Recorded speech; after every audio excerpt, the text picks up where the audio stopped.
हाय, मी प्रतीक्षा आणि आज आपण पाहणार आहोत चटपटीत कारल्याची भाजी.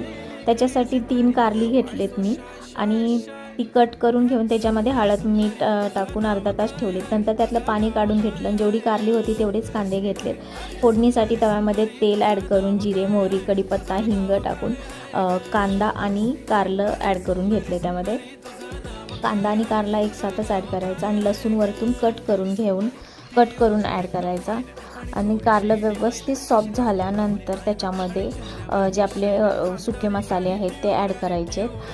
त्याच्यामध्ये लाल तिखट, चाट मसाला आणि धनापूड एवढंच ॲड केलं आहे. मीठ आपण ॲड केलेलं नाही आहे, कारण जेव्हा मगाशी आपण भिजत ठेवलं होतं कारलं तेव्हाच त्याच्यामध्ये मीठ ऑलरेडी आहे, नाहीतर जास्त खारट होईल.